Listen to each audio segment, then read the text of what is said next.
Let's keep this train going! Today we're going to be listing off my top 5 FRs in Opera Omnia Global as of July 2023. Again, let's clear out a few things. This is purely my opinion. Obviously, not everyone's top 5 is going to look the same, and mine probably won't look the same as yours. Also, this will be assuming that Rayne and Sephiroth are going to be the mysterious banner. That being said, let's get into the video. My first unit that I want to talk about is actually Sephiroth. His force conditions, there's only 2 of them, are very, very easy to accomplish. Let's talk about his first one. You just have to attack an enemy that's debuffed. That is so easy. That's one of the easiest force conditions you could ever have in this game. Pretty much everyone and their mother has at least one move that inflicts a debuff on the enemy somehow. Sephiroth himself also has a gold framed debuff, so it is extra hard for the enemy not to have a debuff on them when you attack. His second condition is a bit harder than his first, but in my opinion, it's still very attainable. It's why he's on this list to begin with. You just have to have any sort of leveled buff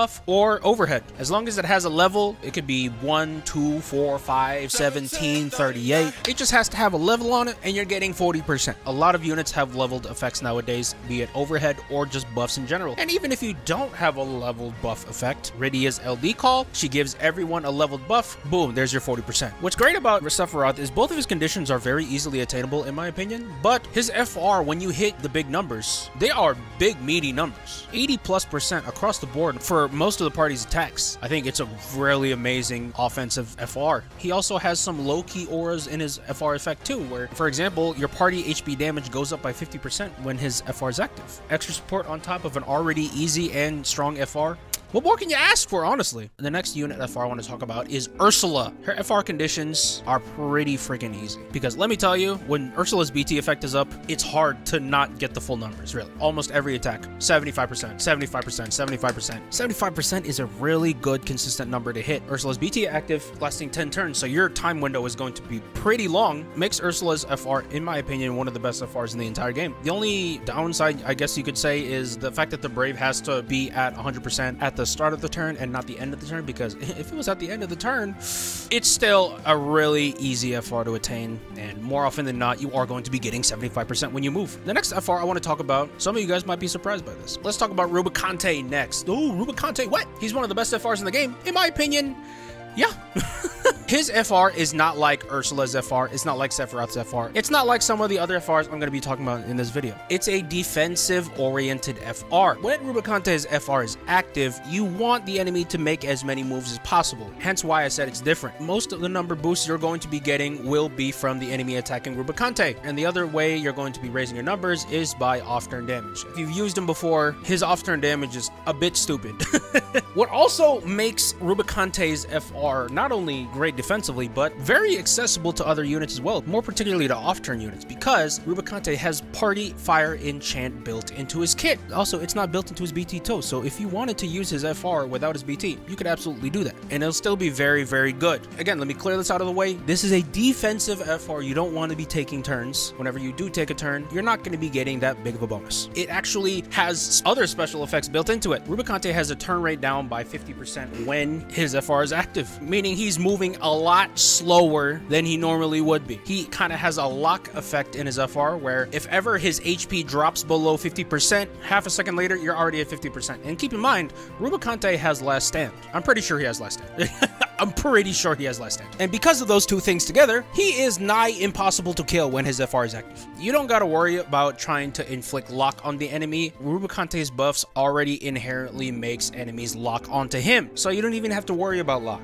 In regards to defensive FRs, I really do think that Rubicante's is at the top echelon. It doesn't really get much better than Rubicante's. Moving on, we gotta talk about my girl Lightning with her FR. Very easy FR. All you need to do is use any thunder ability and break or attack a broken target. That's all you need to do. If you can do both of those things, you're getting 75% every single time. And guess what makes this FR even spicier? Lightning's FR, when it's active, gives the entire party thunder enchant. And also, when you're breaking or attacking a broken target, you're getting a party HP cap up of 30%. So when you think about it, Lightning's FR kinda takes care of itself. Obviously, with party thunder enchant, you don't want to have other elements in your party. That's kind of a no-brainer.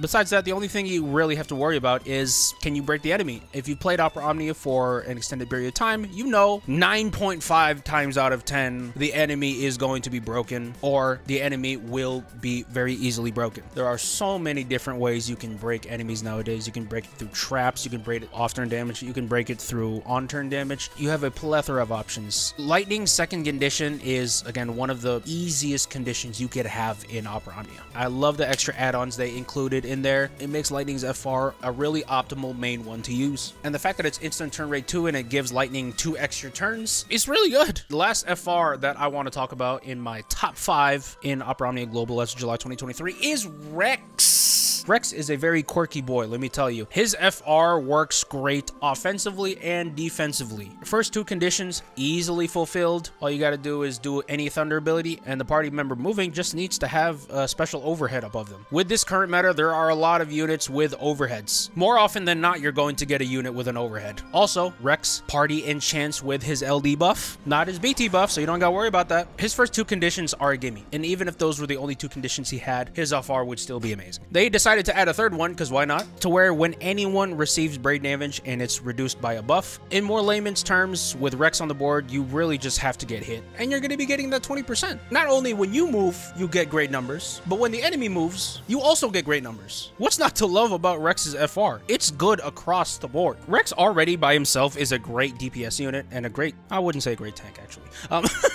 Outside of his FR, he's already fantastic. Just tacking on, in my opinion, one of the best FRs onto an already great unit is just... Rex is so good, man. Oh my god. Anyways, that is my list. Did you guys disagree? Did you agree? Let me know in the comments below. Thank you guys so much for watching again. I'll see you guys next time. Bye!